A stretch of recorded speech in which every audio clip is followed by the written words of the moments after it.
So, look, if only we have like edits and what is one of his videos. But welcome to another edition, ladies and gentlemen. This is our 19th Tease Me conversation. Today is October the 8th. And we have... It is? Are you sure? Yeah, today's October the 8th because my anniversary was 2 days ago. Oh, congratulations. There you go. Happy anniversary. Yeah, 9 years, 3 children, and a pocket bully. And we still striving. But I wanted to, with that being said, let me go ahead and give a shout out to Chef Oya over at Trap Seafood on 34th and Keystone. Was on, I believe, Channel 8 this morning at 10 o'clock. And so if you don't know her, she really blessed us. And I'm happy to be here on a Friday night with my lovely co-host. How are you doing today? Good to see you. Oh, you're talking to me? Yeah. Are you your co-host? Oh, sometimes we lose Eric in the midst of it. You know, one thing that we have learned, and this is between Eric and I, one thing we have learned is we have learned how to deal with Wi-Fi or lack thereof in moments in important conversations. But we are super excited about having this conversation. We have some amazing people that are amongst us. So you guys are lucky, everybody today that will be watching and following us. And make sure you're watching us through Facebook Live. Make sure you are sharing, you are liking, get people in the conversation. Today is going to be yet another powerful conversation as we talk about people of color working as government officials. And of course, let's talk about it. So Eric is back, but while we are waiting for Eric to come all the way back, let's go through some introductions. I'm not going to introduce each of you because I know like your bios are amazing and I do not want to do you any injustice. So what I want to do is just kind of go through and allow you guys to just share a little bit. You don't have to share the whole bio. I got like 40 pages, y'all, of all the information, and we cannot do that in the time that we have. So who would like to start? We'll go through some quick introductions, and I'm going to start with, well, who would like to start? Just jump in. Let's have the conversation. I'll start with a quick introduction. I'm Shanda Wilhoit. I'm mompreneur, as I've already shared with the others. I've been a stay-at-home mom for the past 8 years or so. Before that, I was a police officer in Anderson. And now I'm relaunching my own coaching practice. And that about sums it up. And a mother of 3. The youngest is 18, oldest is 8.5. So. Awesome. Youngest is 8.5. Oldest is 18? No, the oldest is 8.5. The youngest is 18 months. Oh, yes, okay. I thought I heard 18. I was like, what? That don't look right. It doesn't say nothing. I thought the oldest was 8.5, the youngest was 18. It's how it 18 months. I'm sorry, I may have left off the months. 18 months. I'll go next. My name is Renee Pack. I am an Indiana state representative representing House District 92 on the very far west side of Indianapolis, Wayne Township, the town of Claremont, the beautiful town of Speedway. I took office in November 2020, and I'm a military veteran. I was raised as an Army brat. I served myself for 6 years. I'm an educator here in the Wayne Township School District, developing a wonderful new program this year. It's brand new to us, called Level Up, and we're supporting those seniors out there who are credit deficient, and they're credit deficient mostly because of this gap in their education. So I'm married. I have 4 grown kids. My oldest turned 40 today, so I'm pretty excited and in my feelings. So that's awesome. Happy birthday. Happy birthday, Cam. I'm Robin Winston. I'm president of the Winston Terrell Group. I'm involved in business and politics. I went to the University of Louisville, which is Harvard on the Ohio. And so I went there. I worked in city government, city of Louisville. I was chief of staff there. Moved up here in 94, and served as the state Democratic chairman when Frank O'Bannon was governor. helped him win his first campaign and win his reelection. And now for 20 years, I've had the Winston Terrell Group. I'm married to my wife, Charlita. We have a daughter, Chloe. And let's see, I'm a member of New Era. Got to get that in there. Baptist Church, Reverend Clarence Moore is our leader. And I've been a fan of Tamika Catchings for quite some time. Thank you. Oh, thanks, Robin. Okay, my next. Yeah. Last Okay. but not least, I don't want to say most important. Not most No, important, but last it's but okay. not I am least. to my mother. I'm the most important to my mama, so it's okay. So, my name is Elena Renee. I am from Gary, Indiana. Born and raised. I live in Indianapolis. Graduated from IU Bloomington, member of Alpha Kappa Alpha Sorority Incorporated. I am a national recording artist. I released my first album, The Introduction, myself, and I was blessed that it was able to chart on the Billboard. So #4, Heat Seekers, and I did that myself. So super grateful for that. And I attend Eastern Star Church. So I go to church too. And and A lot of I have competition, everybody. Right, I was like, I'm going to Eastern Star. And I have one daughter, Jada Renee, and I am married to the music. So that's what I do. Thank you. I'm sorry, can I add one thing? Or are we live? Because I might get myself in trouble if I don't say this. Live. Oh yeah. Yes, this month will be my 12th year of marriage to my wonderful husband, who y'all seen working behind the scenes before we went live. So big ups to him. Yes, he was all right, about brother. the lighting. He was making sure like the light reflection. Hey, he was getting me together. Keep hope alive. There you go. I love it. All right, I'm Eric. here for all of that. So that's everybody's going through. All right. Okay. Well, great. I am your host, Eric Saunders. They call me the Green Eye Bandit. And so again, I'm from here, Indianapolis, graduate of Indiana University, member of Omega Psi Phi Fraternity Incorporated. And I do not have a church home, but I have been frequenting the Potter's House by way of YouTube for the last 2 or 3 months now. But I don't know. I guess we're throwing out churches. I mean, if we're gonna do shout outs, I go to New Life. So I can't not New Purpose Anderson. Rep my church. New Purpose Anderson. There you go. You know, it's probably then interesting that we're having this brief conversation about faith, because I know you got to have a whole lot of faith, whole lot of fortitude when we're going to talk about the discussion that we're going to talk about today as it pertains to people of color and working for the government. And I think this is going to be a great conversation to really be a bridge of knowledge for those who are tuning in with us. The panel that we have tonight, just looking at the things that they've done, their titles, and what they've been through. I'm definitely looking forward to our discussion. All right. How about you, Tamika? I'm always looking forward to the discussion and really just being able to talk about different topics. One of the things that we've been able to do the past, we started this last June.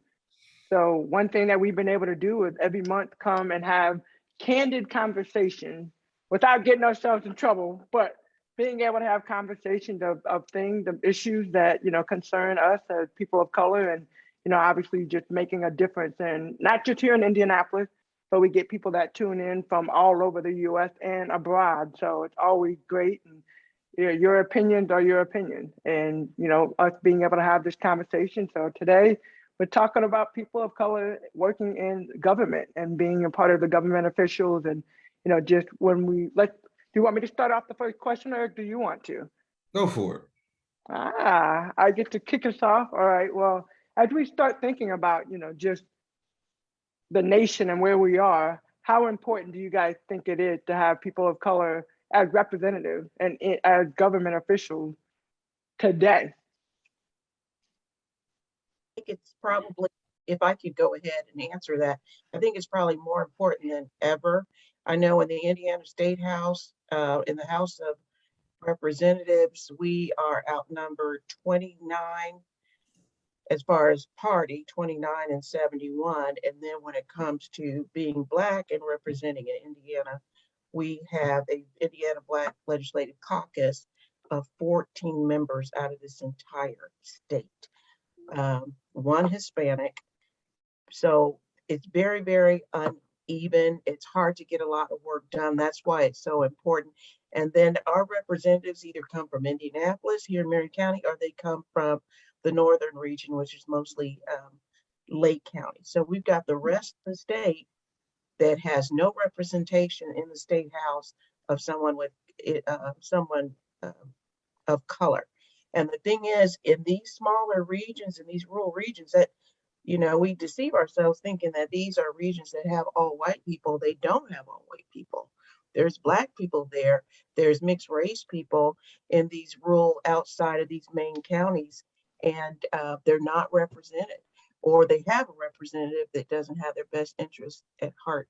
So representation is extremely important. It's even worse in the House because, you know, just if you go by party, there's 11 Democratic senators versus 39 Republican. And of those senators, 1, 2, 3 are 4 are African American. So the imbalance is there. And that's why I encourage young people to get involved and get in there. If I could make a step into this field, this arena, I just know there's so many young people out there that can do the same thing. I think young people have to get involved. You know, first off, they are the ones that make sure that people see this on social media for us in many respects. But the ideas, the creativity, whether it is the butter, whether I now see gangs doing things at Butler University that we didn't have going on before, the new ideas, the issues that they're dealing with, the issues are so different than when I was younger, which not that long ago, so don't put me on a rocking chair. It's not a rocking chair. But still, you know, the issues are different. It's important that we be there, but there's also important that we be there at the policy level. And I'll just tell one anecdote. I won't do a Joe Biden long story. So the bottom line is that I was working in the 96 campaign, and the campaign's consultants had designed a direct mail piece about Frank O'Bannon fighting crime. Well, the piece had African American hands in handcuffs, and I went ballistic. I was like, nope, not, and they'd already printed them. So we went ballistic. I said, Governor, that's not going to fly. We're not going to do that. So they'd throw them away. But if I'm not there, we'd have probably mailed them and offended a lot of people. So you got to be at the policy, but I think more importantly, our torches got to be passed to a new generation that can give us some fresh ideas and fresh perspectives on how to deal with some of the things all the way down to Eric's level about middle school kids, how to deal with them. So I think that's important.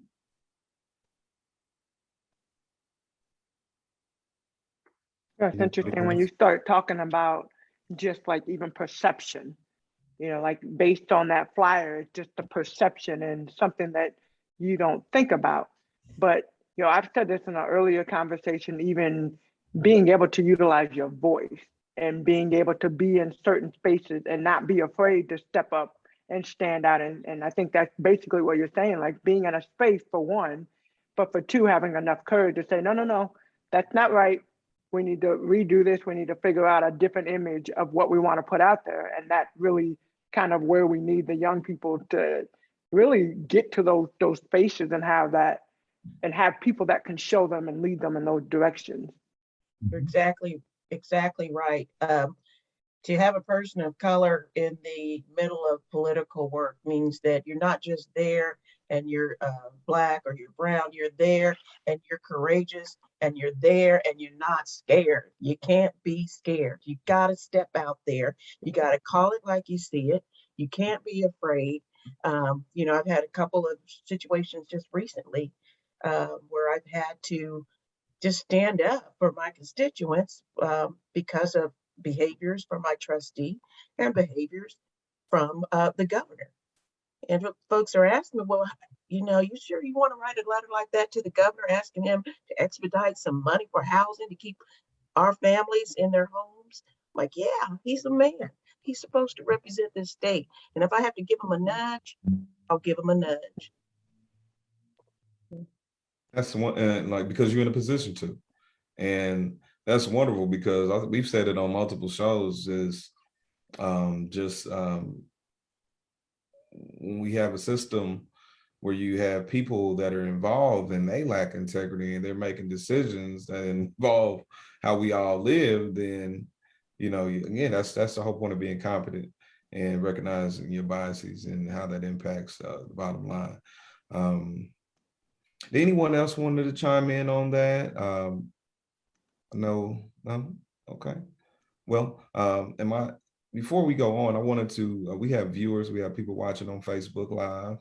In fact, Mr. Winston, my line brother Russell just said that you are cooler than a mug. And I quote, that makes me feel good. You are one of his mentors. So yeah, you come off cooler than a mug,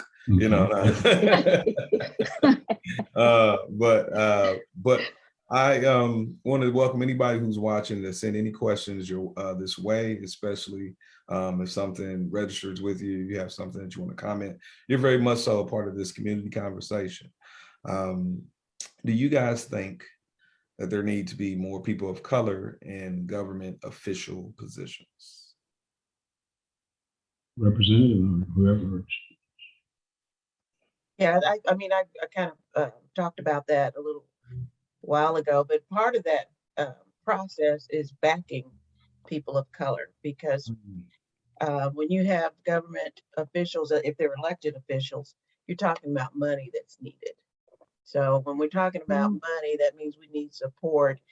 Our prayers and our well wishes are great, but we need folks to write checks to support us so that we can compete in the arena with our counterparts. So that's a big part of the support that the public can give. But definitely, Indiana, and that's why I'm here, is because I know in Indiana, there are people of color, there are Black people here in this state that are ready to step up, and they can step up.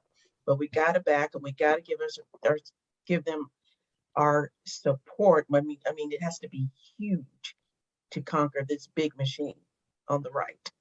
So if you're out there, you're a young person, you're interested in entering this field, this work, contact your state rep, contact your state senator, tell them you want to be involved.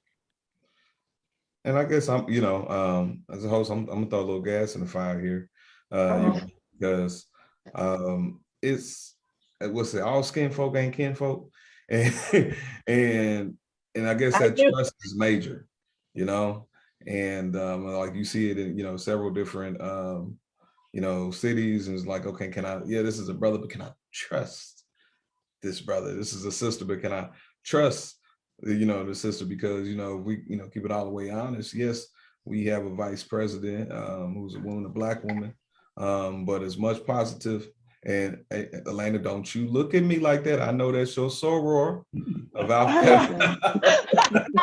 She was a soror before I existed. That's same fact.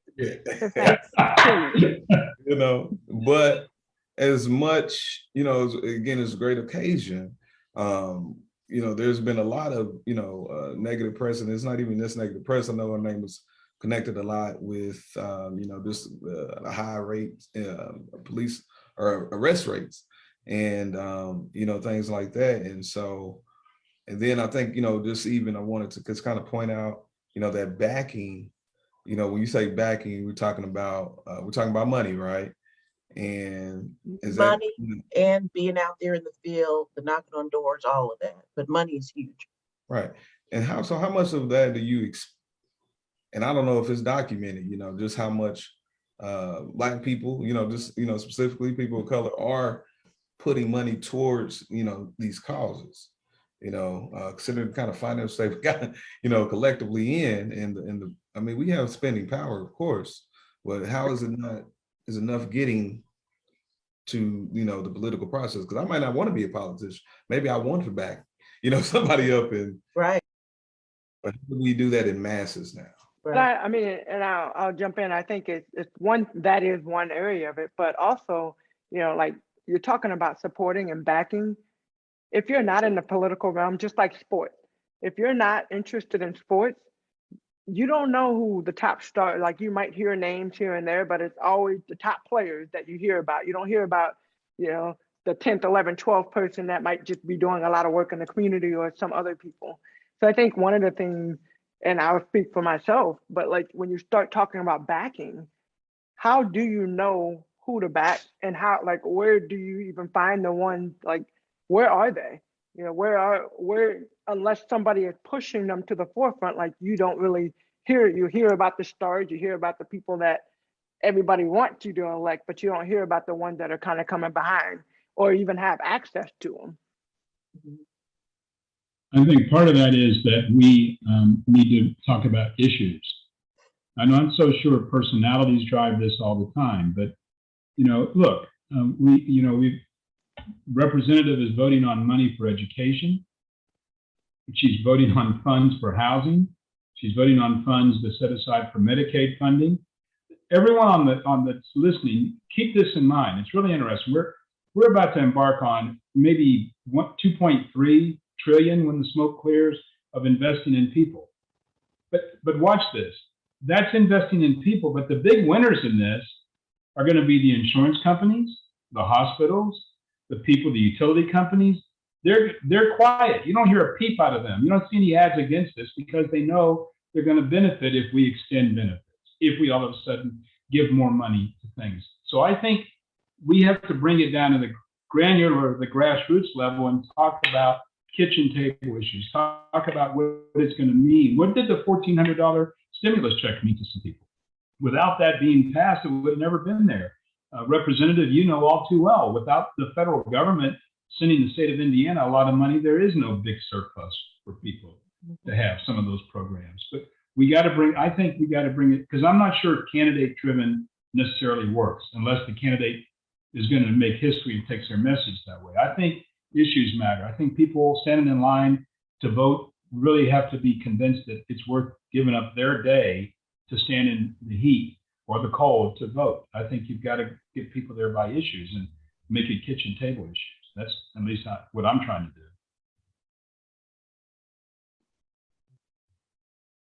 Anybody like to follow up to that?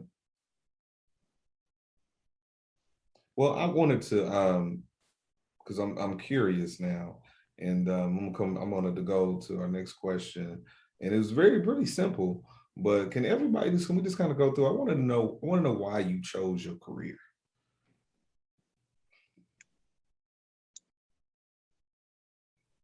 And we can. Well, I'll start that one. I've always had a drawing to the legal system, the adjudication process. I was exposed to it at a very young age, and I got to see what happens behind the scenes from the perspective of an attorney, an advocate, police detectives, and as a victim. And so it left an imprint on me at a very young age. And so that in my mind, I was always going to become a part of that in a positive way. And in my mind, it was going to be a way for me to have impact and for me to make a difference. And initially, when I started studying political science, I thought I would end up in the courtroom as a prosecutorial attorney. But then it shifted when my different values changed and I wanted a family, and I knew I wasn't going to devote that much time to be what I would consider successful in that arena, and also be able to devote that amount of time to my family. So then I took a different route before even graduating with my undergrad and became an officer, because I felt like I could still make a difference and an impact. And in my mind, I wanted to do it by impacting our youth.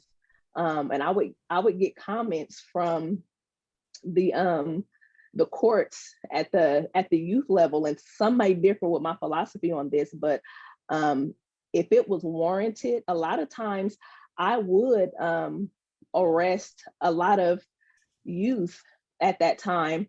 Now they weren't physically handcuffed and thrown through that system, because that's just not how the process worked. But I would spend time speaking with them. Then I would speak to the parents who weren't involved or who weren't using their position as parents to really invest in the kids and make sure that they were on the right track. So I felt like that was a way for me to get their attention and then show up at these court dates. And even if I was the arresting officer, talking to that child with dignity and with respect and saying, if you don't do something different, this may be the road that you're going down and you're not going to like it on the other end. But that's why I chose the field that I chose, because I felt like I could get out at the grassroots level. And somebody spoke to it earlier in regards to our youth and young people. And if we don't get them interested in shifting some things early, then it's never even a possibility in their mind that they could be a part of the solution to the thing that they think is villainizing them. So, any ideas on how to get them interested? Well, I would say having conversations like these for one, and for our Mr. Winston and Mrs. Pack, who stood up as people we would look at as kind of patriarchs and matriarchs in the field, and for them to say, hey, we need you, because that's not always the case. As I've kind of tried to get behind somebody, a young person who was trying to run for office at the local level, those on the forefront who are incumbent, they weren't very supportive. They weren't trying to nurture or mentor or say, come alongside and let me pour in my wisdom and my knowledge, even when that young person was very honoring to those who were there already. And so to get young people interested in wanting to be a part of the conversation, we have to invite them to the table, and we have to be welcoming so that they know that there is a place for them and that they do belong, and that this is an avenue or a realm that they can be a conduit to make a difference, if you will. Thank you. I appreciate that so much, because I'm not a young person, but I'm kind of new to this arena. And you do find yourself starting out and not getting that support from the more experienced, that you're just yearning for somebody to come and just tell you something, teach you something, kind of guide Absolutely. you. And that is not what happens all the time. So I made up my mind is when I have young people coming up in my district or anywhere, it doesn't matter, then I'm really going to work to have an active role in their process, because that right there is discouraging. You know, Absolutely. They might not go back and try to do anything else. Thank you. Eric, underneath the glass on my desk is a slogan that I use all the time. It's the politics of exclusion lead to the politics of defeat. And I live by that. Over here's things that say fairness. When I was state chair, I remember this very wealthy engineer called me and wanted to place his daughter at the state party. And he sent $5,000 for us to hire her. Well, we had kids, we had a lot of other kids that didn't have $5,000, African-American and white. But we hired 22 kids through there and gave them money to work for us for the party for the summer. Some of these are impediments that are put up by the system. You've got to help knock that down to bring young people in. And then what I learned, just like we're doing a workforce development program now with Washington Township, you've got to really invest in the kid. You just can't put them out there and say, go have at it, because I've been the person in the room not spoken to. I've been the person kicked to the curb and not done that. So Representative Pack is right. You got to not just recruit, you've got to stick with them and mentor people. I think it's one thing to put 10 kids on payroll and throw them at a political organization, but if they're ignored, left behind, that's not going to do them any good. So yes, you have to not only offer the opportunity, but stick with them through the process. And absolutely. And like I said, I wanted to, mentoring, is that, and that maybe for you, Representative Pack, does that kind of speak to a little bit, why you guys chose to go into this arena? That you guys, I've always been a mentor. Even before all of this happened, I was always a mentor. I know even in the school system, I founded a group called Queens, where I mentored and brought along a cohort of sixth graders each semester. And then even before that, my group, New Edition, young men in fourth grade, fifth grade, and sixth grade, I mentored them, not by myself, but I brought folks in from the community that could support that work. So that's just what I do. And now I'm really active with internships within the State House, and also students that are in college, political science majors who are just hungry and ready to get out there and work. And I've got a really good group with me now from schools like IUPUI and UIndy and Marian University. So mentorship is huge, important, and young people don't forget that person that really cared. One thing, Eric, that we do is our firm invests in a program called Emerging Leaders, which is part of the Indiana Democratic Party. And we have about 40 young people that are selected every year for it. I was with one today, Karima Fowler, who came through our program as an alum. She went on to be the city clerk of South Bend. Now she's the chief financial officer of South Bend Schools. But we gave folks the opportunity to do that. We made a financial commitment. Our requirement is that at least 4 out of 10 be kids that are African American or of color. And I think that has, because that's unloaded a lot of people that ordinarily wouldn't even have access.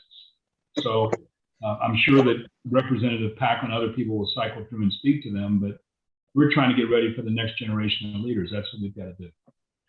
And as you guys started looking at making that requirement that 4 out of 10 have to be POC, people of color, was that hard for them to find? Or is it, like, yeah, I mean, that's the question. Was it hard for them to find kids that were interested in that field? Once we helped on the marketing, Tamika, it wasn't hard. If we left it to other people that may not have looked like some of the people on this call, it might have been tough. But I remember Frank O'Bannon asked me to give him a judge nomination. I gave him 6 African Americans. That was it. That's the only people he asked. It was in Lake County, actually. And we gave him 6 nominations. So it depends upon if you're at the table and move that kind of information forward. So yes, and then you hold it. I mean, we're fortunate enough to be able to fund the program, help fund the program, not totally fund it. But we look at the director and say, now we're going to do 4 out of 10, right, at a minimum.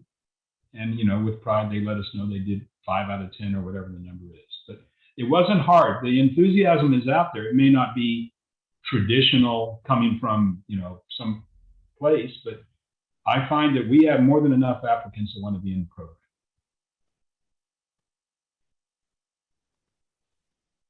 I agree with you, Mr. Winston.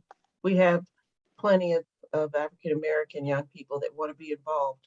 Everybody that I recommended this year for an internship, except for one, was African-American and one Hispanic. So they're out there, they're majoring in political science, they're in school, they're already beginning their careers or planning their careers. So they're out there, we gotta go pluck them sometimes, but it's up to us, the older set, to just really get them out there, because we're not gonna be around forever. Mm-hmm. Eric, you asked why we got involved in this. Tamika, you might appreciate this.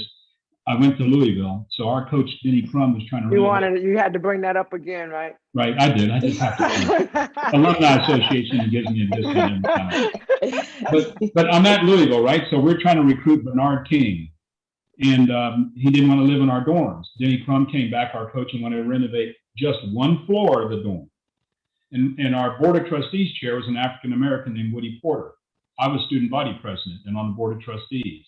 Woody called me up, or Mr. Porter called me up and said, we're going to renovate all the dorms, because he wanted to make sure it's fair. So you asked why, Eric, involved. I've seen fairness whenever you use clout to make things fair. Without that, without Woodford Porter, our dorms probably have never been renovated, and a lot of minority students wouldn't have had good housing. So you've got to do something when you're there. You just can't be there.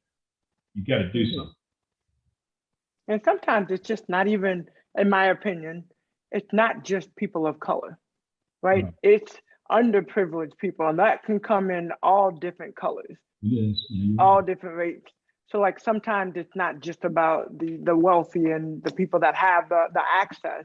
It's about all the people that, people of color, yes, but the people that don't have the opportunity, that don't have somebody that can fight for them. To even think about just doing one floor, just to have one group of people that can access the floor, like that doesn't even That must be a Louisville thing. I'm sorry. Oh. I'm just kidding. I'm just kidding. I'm just kidding. Okay, I see what we're doing tonight. No, I'm just kidding. Right.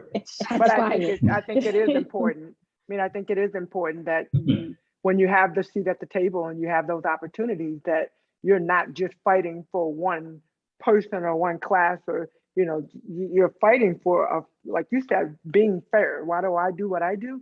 I do what I do because I want to see the kids that we get a chance to serve to have a fair opportunity to succeed in life, and that is what is most important for me. And and I'm glad that you guys talked about your whys and well, Elena didn't. Yeah, we didn't get a chance to talk to Elena. Elena, why do you do what you do? Well, I guess I am the odd man out on this. No, you're not. I am too. I do what I do. I do what I do because I didn't feel like there was anything else that I could do that I could really express myself. Like as an artist, sometimes it's hard to get your feelings out, to get things across, and music just does it for me. So it's just like you can put on, everybody on this panel right now, you can put on a song and it'll take you to that special place. Or you can put on a song and it takes you to you remembering something or whatever the case may be. That's what I live every single day. So I feel like music is one of the few things that completely understands me because it doesn't judge, it doesn't look at you crazy or anything like that. So I can be 100% myself. So, and then coming from Gary, Indiana, I wanted to be successful and I just didn't know how to do it. And I'm like, well, Michael Jackson and Denise Williams. And I just wanted to be that person. And it's just like, I couldn't see myself doing anything else. Like when you hit that stage, you're just like, whew, it's like a rush. I can't explain it. It's like that first bite of ice cream. I don't know if you're the odd man out, Elena. I think you're very much in this because all of us get that rush, I think, from the work that we do. It just happens to be that George is in music. So, your testimony is very valid. And I think, Elena, have you ever thought about writing something that's maybe politically charged? I have. The more and more, the deeper I get into music, I feel like it's needed because just like I'm not a politician, but I like to see people that look like me. So because I feel like, I'll get what I need. So in order for me to let you know what I need, then maybe I do need to write something so that you can understand where people like me are coming from, and then you can convey that message way better than maybe I could because you are a politician or whatever.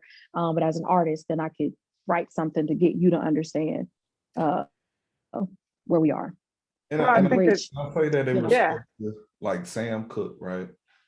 Mm-hmm. I was born by the river, and like you really pull that together. He talking about the issues. Yes. Mm-hmm. You know what I'm saying? Yeah. And then not only that, he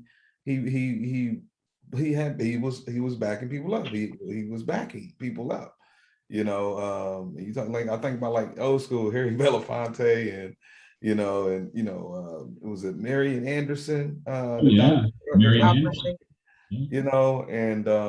And like even now, days Common Song, and so Elena, maybe I need to just go ahead and write it, and you sing it, and then I mean, man, we go back, you know what I'm saying? Yes. Ready, right quick, real quick, Elena, in the 5, 4, 3, 2, 1, just follow me. Go ahead. Wait a minute, do it again. I wasn't ready. You gotta stay ready with me. Come on now. Hey. Yeah. There you go.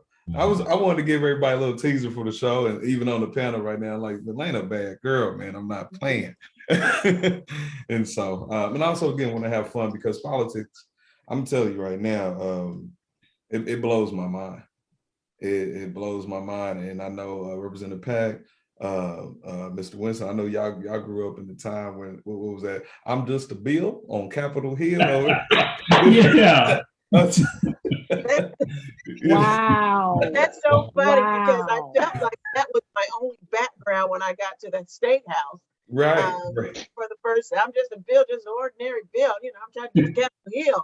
And I thought that, that back, but it helped me. That was like a foundation. Of course, there was a lot more to learn. That's a very important song from Saturday morning. It's a very important song. Yeah. And so, again, I'm just contextualized, kind of learning again why you guys got involved. What was your cultural influence? You know what I'm saying? So bringing up these folks, bringing up these names, and I always show love to my OGs. I'm not gonna call you elders, even though you got a son. You said that's 40. Daughter. Daughter, apologize, sorry, daughter. I respect, your struggle. I respect what you've done, right? And so much so that I majored in African American Studies down at IU. Shout out to the AAADS department down there, and. But in so doing that, man, like I said, even working in middle school is just like there's nothing even in our culture right now outside of maybe a lot of kids are seeing, what happened to George Floyd, right? But even connecting to the struggle and realize that there's nothing, feel like there's culturally that's really reaching out to them and making the same impact as a Martin Luther King did. Again, for the longest, I thought Dr. Martin Luther King was my personal uncle until I realized that a lot of Black people had a picture of Martin Luther King or Jesse Jackson in their home. I'm not talking about a 5x8. I'm talking about that huge boy. That 8x10. Why is Martin Luther King's picture bigger than grandma's? And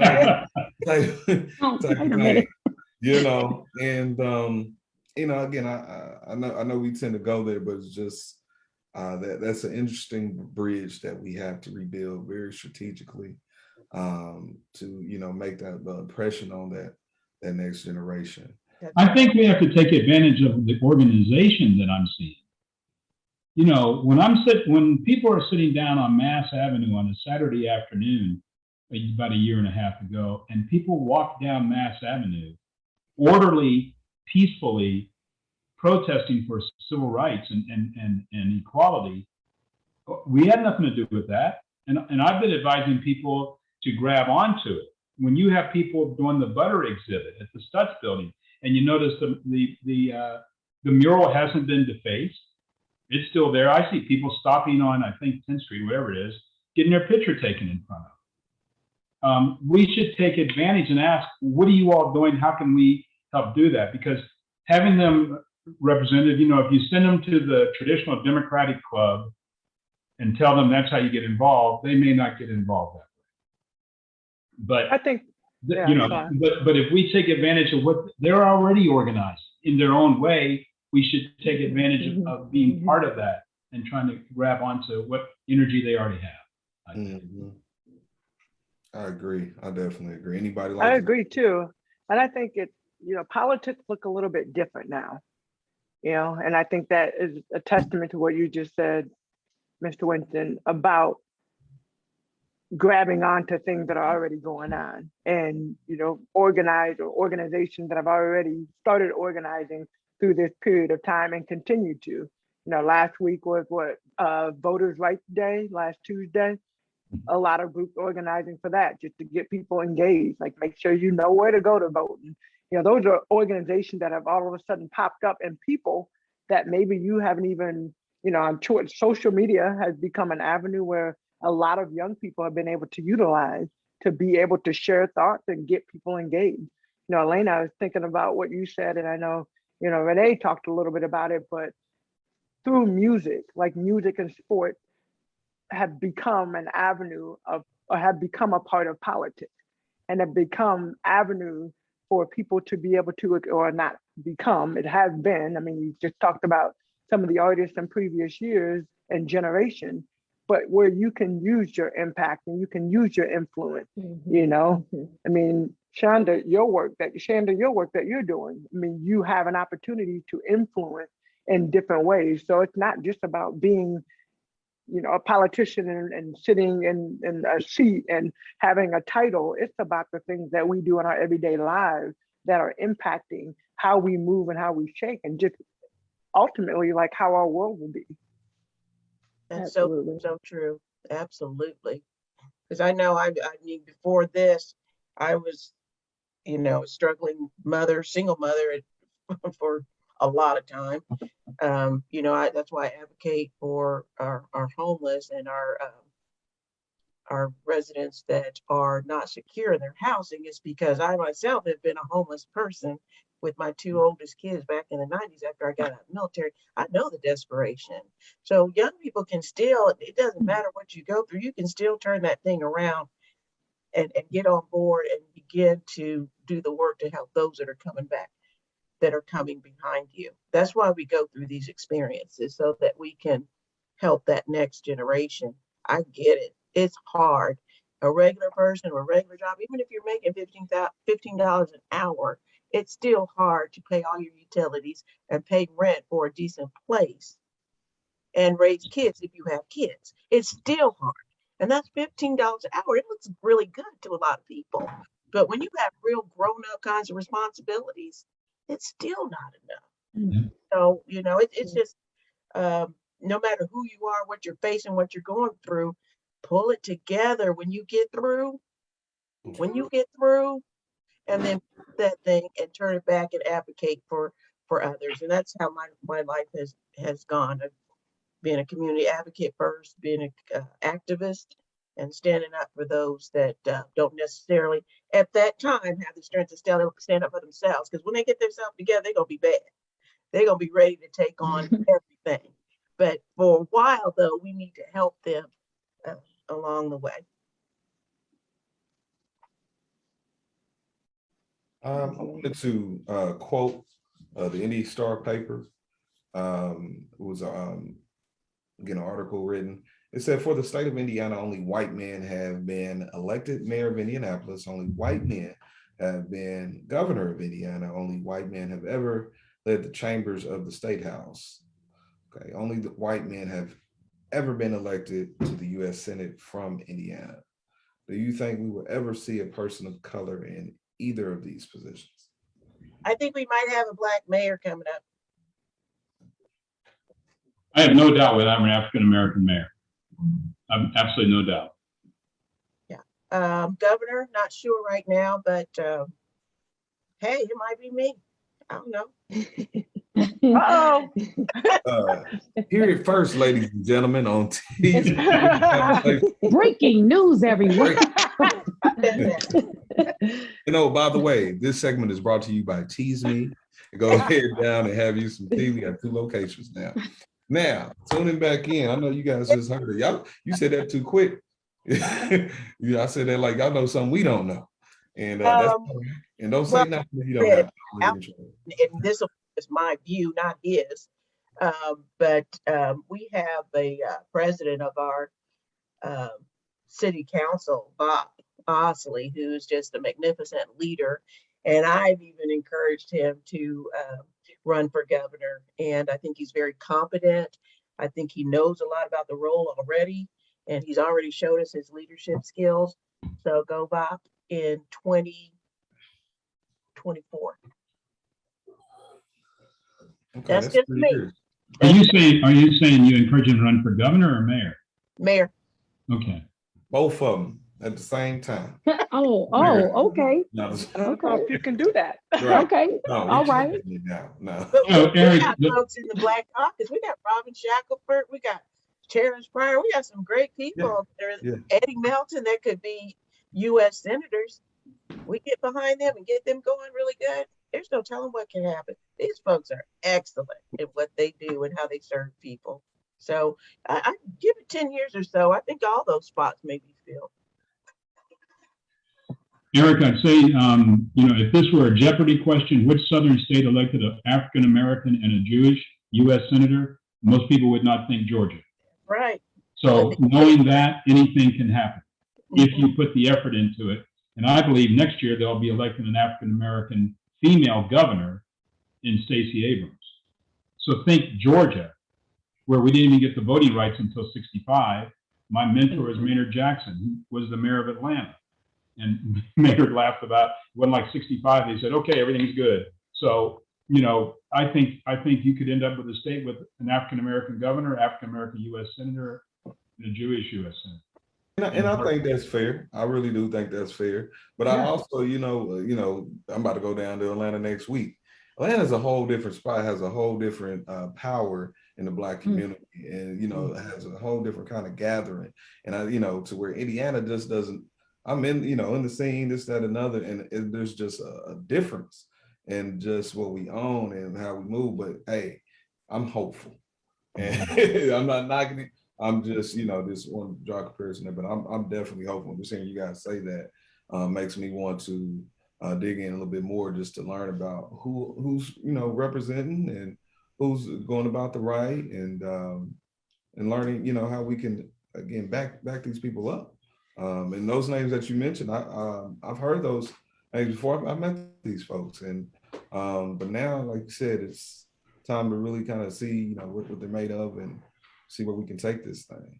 So I think it's important. One of the things we haven't done, not we like in this group, but just in general, is the elections happen, people get elected, and then people don't really get re-engaged until the next election happens.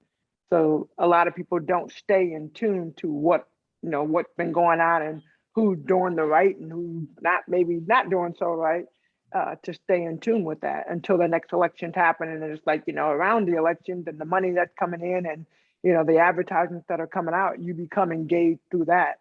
But the elections happen and then you kind of fall off. And so, I really challenge all of us just to stay engaged in the political schemes, not to just go back to our corners until the next election happens and until the next voting day happens, until whatever happens, like the individual days, but to really stay engaged throughout the process. Right. Yeah. I know we took a stab, the last question kind of reflected race a little bit, and I want to kind of stay in that area. In your opinion, and do you think local government favors white wealthy residents? And what efforts have been made to change this, if any? First, do you think the local government favors wealthy white residents? Yeah, I said it. Y'all want to dig in? Go ahead. We just see smiles.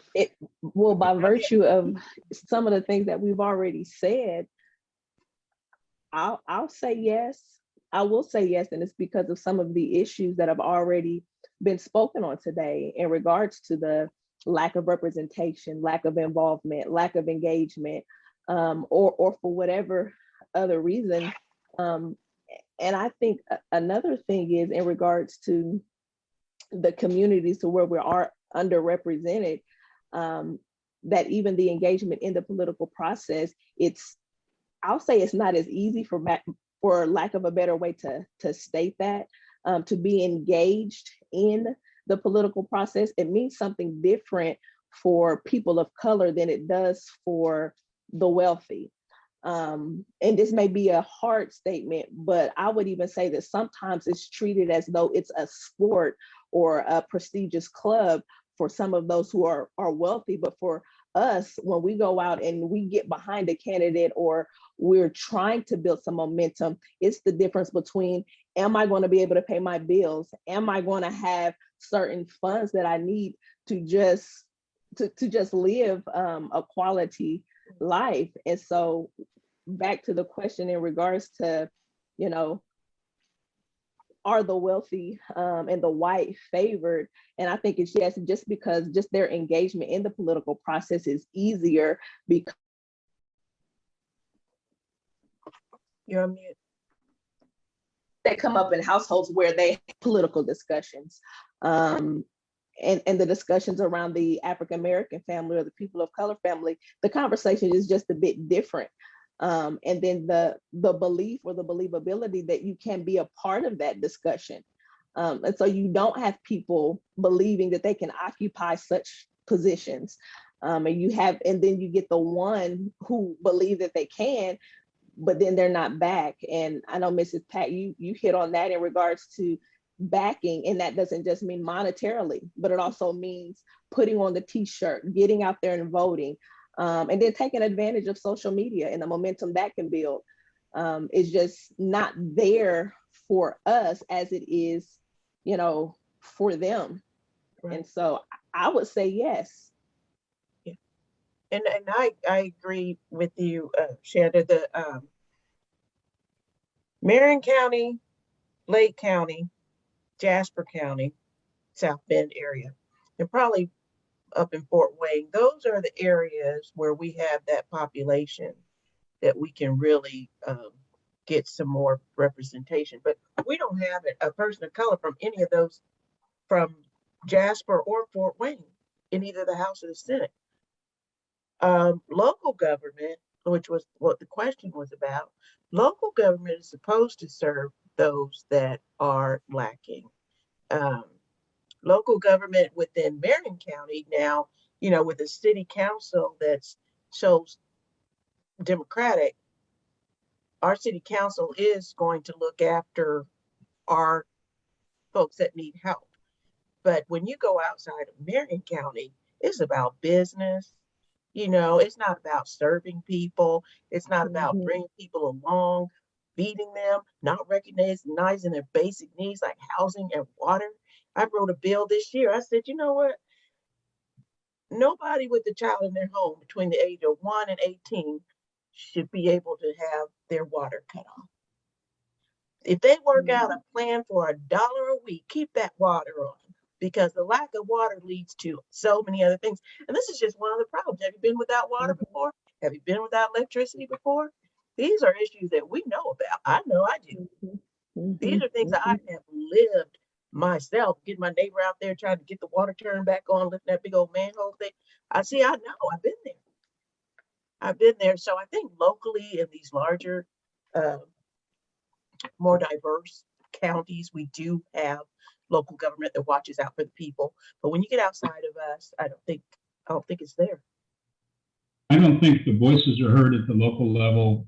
You look at the population centers, I call it the 69 corridor, whether it's Anderson or going up to Muncie on the Marion to Fort Wayne. These are all former auto manufacturing towns, Kokomo to the west. I mean, there's still, I think in your town, Shanda, there's probably about 15%, almost 20% African-American. Muncie's a good number. Richmond's got a good pocket on North A and those areas there. But you're right. I mean, the issues often don't make it to the forefront.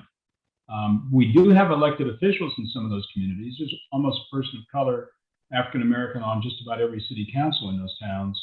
But yeah, we've got to support them and help them. As it relates to just basic government, though, I think that we've got to demand our fair share of services. And I believe that Joe is doing that here simply because so much money is coming to Indianapolis. The issues and the complexity that certain parts of our city deal with, they're nothing compared to other parts of our city. So you've got to put more resources and things there, and we should demand that. And I think the council's done a good job on it. And I think Representative Pack and the people that are doing their things are doing that too. But we're far from getting that resolved like it should. Right. That's right. That's well. It's 8 o'clock, so we're about 30 minutes away from our closing. And what I wanted to do is I teased at it earlier with Sister Elena Renee. Yeah, I'm waiting for that song. I'm waiting for the song too. I'm all. Me too. So loosen your Don't put any pressure on Everybody you. relax, just relax. No. And look, my friend of almost 20 years. Don't age me. Don't age me. Wait a minute. Calm down. Right. Childhood friend. You're right. Yes, that's it. Right. And she's, like I said, she's a national recording artist. Has performed forever. This, ladies and gentlemen, please welcome Miss Elena Renee. Please.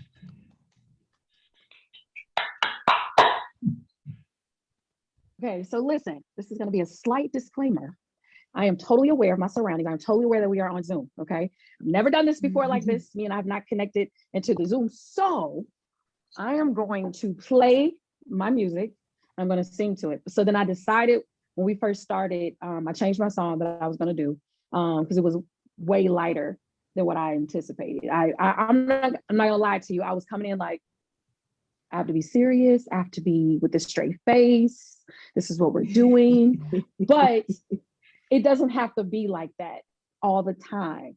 So I'm going to sing something that is familiar, just in case if the Zoom messes up, then you can continue singing, because if you don't know this song, shame on you. Shame. Okay. All right. Also, you will notice that I don't have background singers. I'm totally here by myself. So if you need to sing it with me, go ahead. It's fine. I'm okay with that. All right, let's see if you know this one.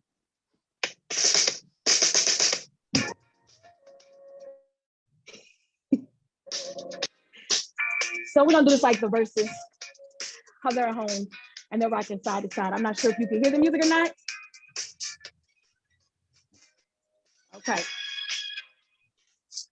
Girl, close your eyes. Let the rhythm get into you. Don't try to fight it. There ain't nothing that you can do. Relax your mind. Lay back and do it, mind. You got to. And we're gonna ride the boogie.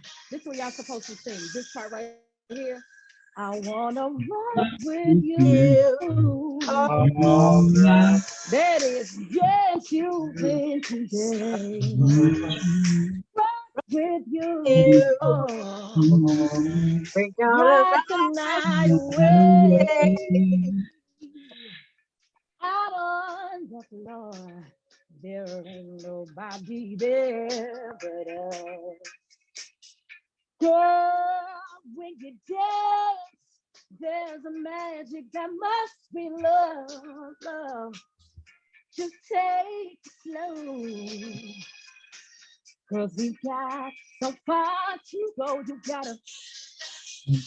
And we can ride the boogie. Hey, now you gotta rock. I wanna rock with you all night. Get you with day. Rock with you all night. All night. Rock the night away. And when the groove is dead and gone, yeah, you know that love survives. And we gon' rock forever. Now, normally, if I'm doing this live, I'm telling everybody to get on the dance floor and dance. So listen, I know you're sitting on that thing that you're sitting on. You know what it's called. This is your time to get your two-step on in your seat. Now, Eric, you been singing all night. Now I'm hearing you quiet. This is your time to shine, Eric. Let's go. I'm just here to hold.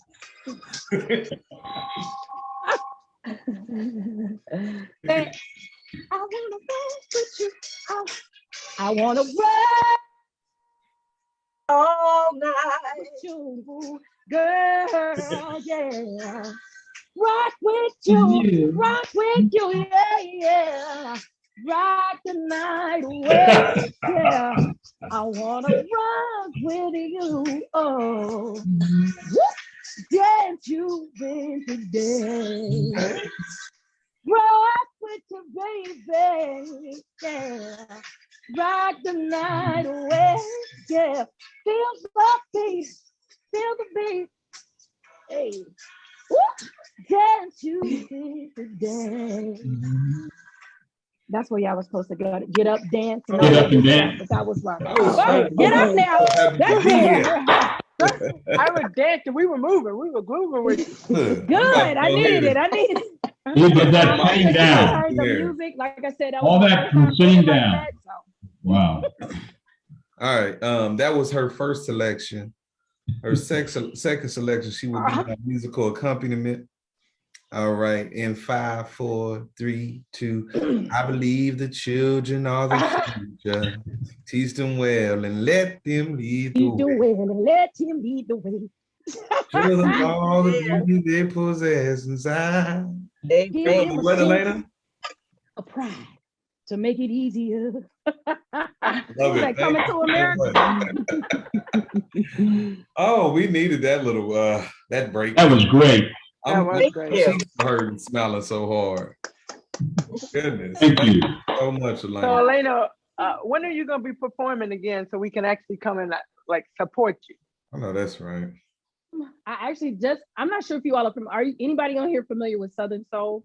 Calvin Richardson, the artist. So I just got finished doing a show with him. And then I have a show coming up October 20th. How about this?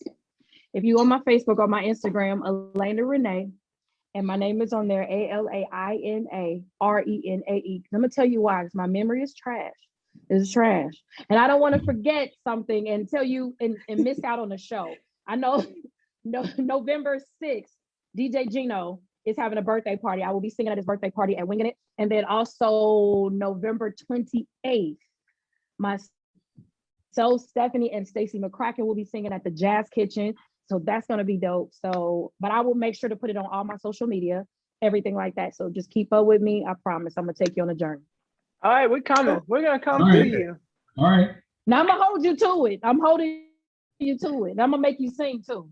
No. Or dance or something. We know, I don't have If no you problem with that. would have came and watched me when I played basketball, I wouldn't have asked you to come out there and perform on the Yeah, you basketball. don't want that. So, I am all so of we're 5 gonna feet come tall. watch you and we're gonna cheer for you from afar. Or, Okay, I'm holding you to it. Tamika, I swear you rehearsed them comebacks, man. Yeah. Like this is, I can't get in the hoop with me for nothing. Now my ankles messed up, my knees messed up. It's pointless now. So, all right. I wanted to hop back in, and we had Mr. Russell Hollis again. Shout out to my line brother there, brother Russell Hollis, and he's been on our show before. He actually works down at the city county building. Has done a lot of work down there. Great work, especially during the time of voting last year. And I was just checking on brother. It's like I feel like he was working 8 days a week. Yeah, I said it, 8 days a week. I'm serious. I mean, 12-hour days, 15-hour days. It was intense for the people down at City County building. He did a great job in that situation with the voting and stuff being turned in and mail-in packets and all that. Voting, he did a great job managing with that. But his question was this: how has the COVID-19 pandemic impacted what you do in politics or civic engagement? And do you think those changes will remain after we get a hold of on COVID? I wonder what the changes we're talking about. Like, I know one of the big things with COVID is we kind of had to separate and do everything without that human contact. Like, we did a lot of Zooms. That's where I got acquainted with Zoom and Google Meets and all of that.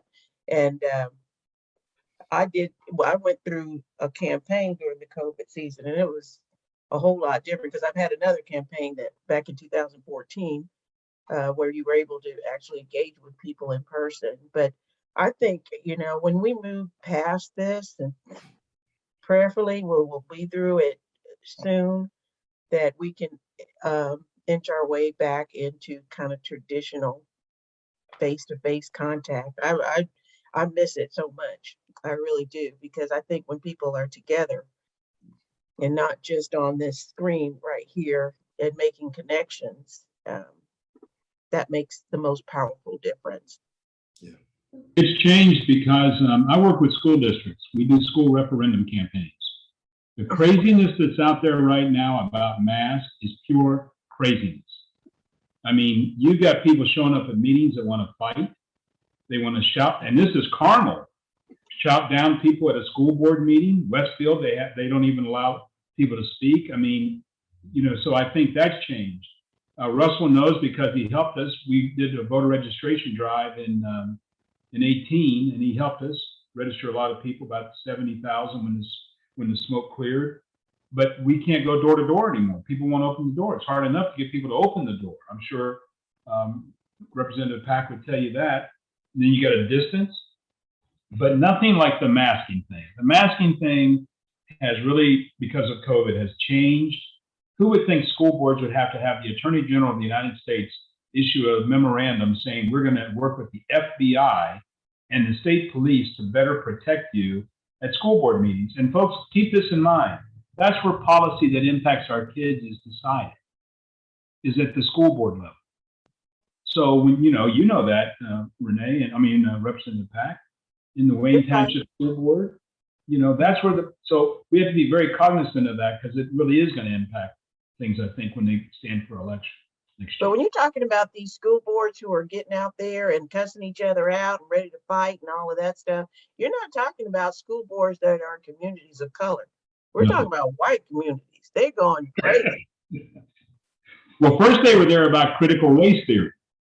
First they were there to complain about that. Then it was like, oh, let's just talk about masks instead. So you're right, but we have to be very careful, Eric and everybody. These school boards, whether it's in Anderson, we did the referendum up there, or Gary, we did the referendum there. I mean, here in Marion County, we did them. The school boards are who make the policy. They make the budget. Mm-hmm. And in some places, the school board has a bigger budget. We did one in Louisville. They have a $1.4 billion budget for the schools in Jefferson County, 98,000 students. Well, but that's where the policy's made.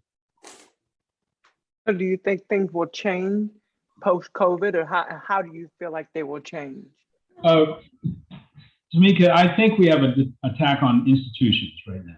I don't think people respect any institution. I mean, who'd ever think that they would, fight police officers in front of the Capitol on June 6th? I mean, or January 6th. I mean, until people get more civility and respect for institutions, I don't think it's going to change. I'm sorry. But this is the stuff that happens when power is threatened. And then we can go way, way back in our history. Whenever power was threatened, then you had revolts like this. And it's out of fear. It's out of fear of losing control, and we have a lot of things to do to repair that. And I don't even know if it'll be a lifetime that we'll be able to get to a place of civility, especially when it comes to racial matters.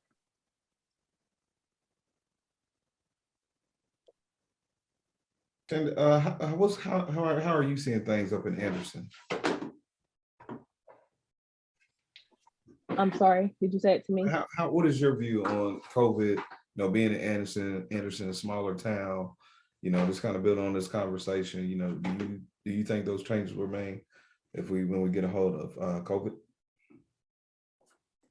Well, firstly, let me say I haven't lived in Anderson in a good 8 years.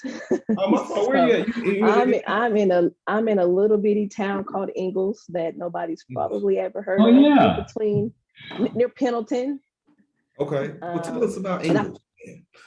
I feel a little out of touch here. Just somebody hit on it earlier. I think it was Representative Pack in regards to, or maybe not, but when you move into a new city, you can be behind and out of touch with the politics of that area, especially if it's a place that's kind of off the map.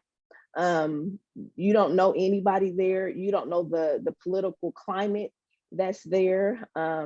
It's not extremely or overtly political. We did have a lot of people go out during this past election. It was relatively calm.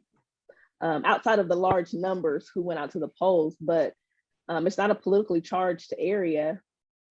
So I can't really speak on the climate here because it's not like Anderson, which Mr. Winston revealed is one of the most political places in our state. So.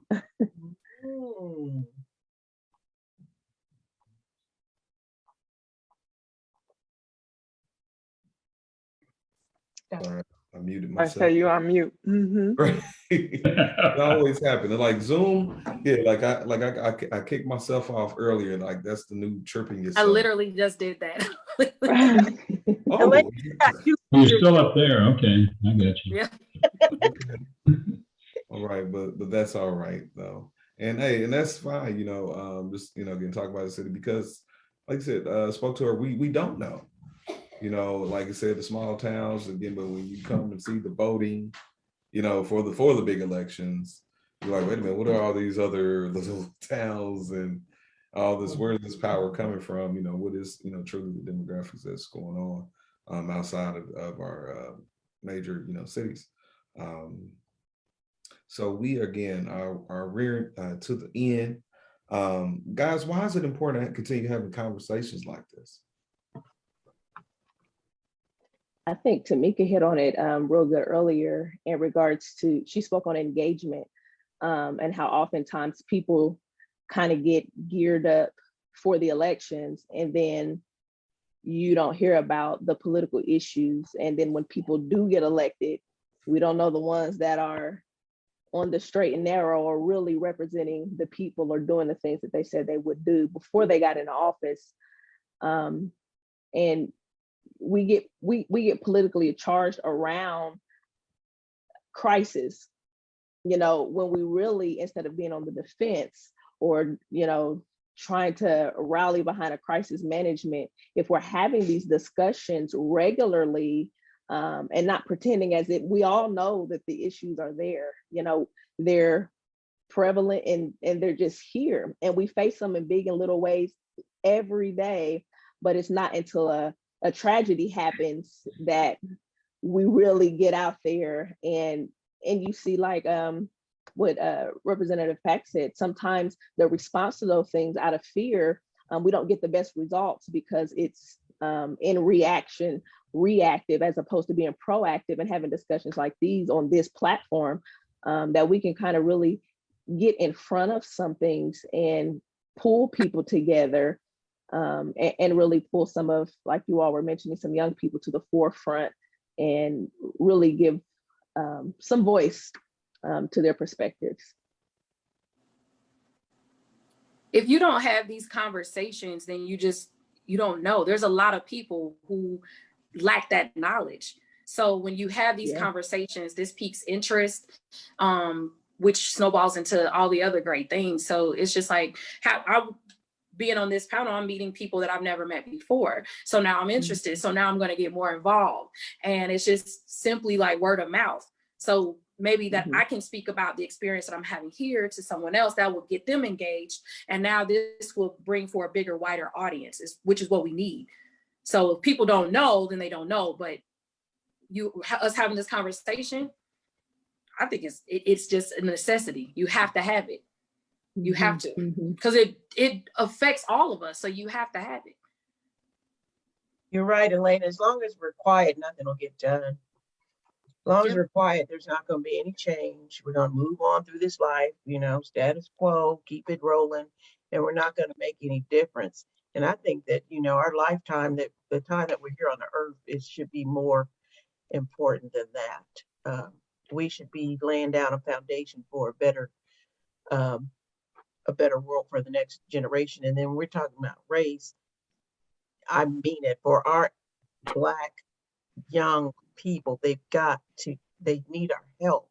I live in Wayne Township, and last weekend we had a shooting outside of our football stadium. And first thing people want to do is just associate, oh, this is a very diverse community and they're out there going crazy and they're shooting and all of that. But that doesn't you know, my first thought was that doesn't define us. That was an isolated incident. But we have to remember that's how the world looks at us. That's how the world's checking us out. And so what I've always told my kids, you work to change the narrative. Okay, don't add to the narrative. You change that narrative and that way of speaking. And you know, I'm really blessed. I have 4 grown children. All 4 of my kids have advanced degrees and doing really, really well in this world. But we have to have adults that are believing in young people and really pushing them forward and letting them know there's more out there than the violence and the fighting and all of that. It was really, really a somber week out here following that particular incident. So we've got to keep on talking. And like Elena said, we got to keep talking, and then other people listening, and then them getting involved. It just goes on and on. But if we're quiet, nobody moves forward. We stay stuck exactly where we are. I think you got to put energy to it and keep moving on it. You know, what Ms. Pack didn't tell you is about a few years ago, she was on the stage performing as Harriet Tubman. So people walked out of there learning about Harriet Tubman by osmosis. I'm embarrassed. I didn't know much about Tulsa in 1921. I didn't know anything about it. I never was taught it. I majored in political science. Nobody ever talked to us about it, but I now know more about it than I did. So I think when you've got, Tamika sitting here is a very recognizable name. People, whether their reason for tuning in or not is whatever it is, they'll tune in. You, Eric, have done a good job. I think you can't be deterred. The other night, Brian Stevenson was at Butler. I don't know if anybody went, but he spoke, and the first thing he said was, "I'm tired, but I'm going to keep going." We're tired, but we're going to keep going. And that's what we have to do, because we got to pass this torch to the next generation. At least I feel that's my responsibility. That's what I'm doing. Oh, yes. I love what you said earlier. And I think, Shanda, you said this. You got into your field because you saw it and you were engaged in it, directly, indirectly, you were part of it. And I think that's the same thing for why these conversations are important. Elena just said, I'm on a panel with people I don't know. I've never met before, but now because she's been on this panel, it keeps all of us engaged in each other and what the work that each of us are doing individually, which in turn is collectively. And I think for me, that's why these conversations are important, because it allows us to be able to share different views, different point of views on the same topic. And isn't it crazy that to some extent we all align, and knowing that we need to create change and having all these action items on how. And I think the last question we're going to leave, we got 7 minutes before it's 8:30, but based on this conversation, what will you do? What's one action item based out of this conversation? And you might already be doing it, but what is one action item that you are going to do or continue to do or will in turn look to do moving forward? Real quick, around the horn, one action item. I know I put y'all on the spot. I'll go first. I'm gonna send this song over here to Elena. I'm not even playing. And I'd rather her sing it than me. Because I performed it some years ago and it was in response, but it's called When the Change is Gonna Come. And so, because I'm an artist, and but I also am in a position to influence a lot of middle school age kids. And I'm gonna go back and I'm gonna advocate that we do better with our student government, because I think we can begin to, and I think, again, growth, a lot of charters and everything like this, there's so much autonomy that you have. And I think that's just can be something in the fabric of our schools again, that they believe in the democratic process, even on an elementary or middle school level, and can become familiar with the terminologies and just how the process even works as a tool. So I think I want to know,